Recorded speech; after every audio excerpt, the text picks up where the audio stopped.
Air ఎప్పుడు విండ్గా మారుతుంది అనేది ఒక చిన్న యాక్టివిటీ చేద్దాం మనకి. ఇప్పుడు ఒక చోట ఎయిర్ ఎక్కువ ఉంది, క్రిక్కిరిసిపోయింది, చుట్టూ ఎయిర్ పలచగా ఉంది. క్రిక్కిరిసిపోయిన చోట ఉంటుందా, పలచగా ఉంటే చోటు పోతుంది. రైట్, ఈ డెస్క్ లో కూర్చునే జాగా సర్దుకో, మీరు బాగా సర్దుకో, దగ్గరికి ఈ కూర్చునే జాగా కాళ్ళు పైకి ఎత్తేయాలి, పద్మాసనం వేసుకోవచ్చు, కాళ్ళు పైకి. ఈ జాగాలకు అబ్బాయిలు వచ్చేయండి, వీళ్ళు ఇరుక్కొని కూర్చొని ఉన్నారు పాపం, చేతులు డెస్క్ మీద ఉంటారు. ఈ పైన ఉండే ఖాళీ జాగాలకి అమ్మాయిలకి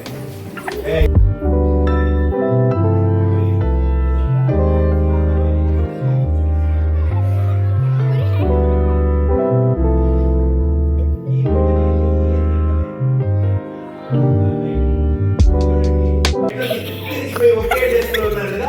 ఇట్లా ఎప్పుడైనా ఎయిర్ లో ఉండే మాలిక్యూల్స్ దగ్గర ఉన్నాయనుకో, ఆ ఎయిర్ మాలిక్యూల్స్ ఇట్లే ఇరుక్కొని ఉంటాయా, చుట్టూ ఉండే ఖాళీ జాగాలు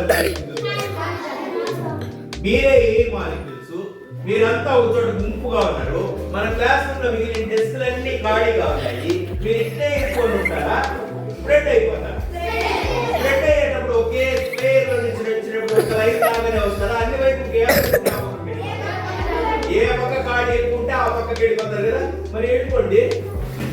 ఇక వెళ్ళిపోయే ఎయిర్ ఏమంటారంటే మూవ్మెంట్ లో ఉండే ఎయిర్ అంటారు. Air in move is called as wind. How we wind is formed?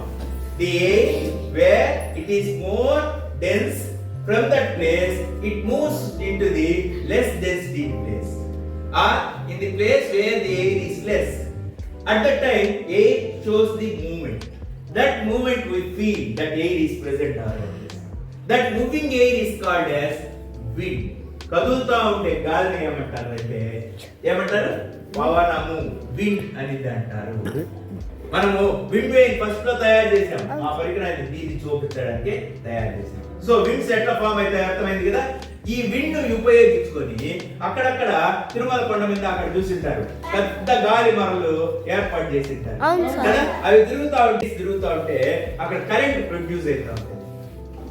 రేపు క్లాస్ మీరు ఇంటర్నెట్ లో సెర్చ్ చేసి అట్లా ఒకదాన్ని తయారు చేసుకొని వచ్చి చూపి, ఎవరు చేపిస్తే వాళ్ళు సన్మానిద్దాం. ఓకేనా? Right, very good.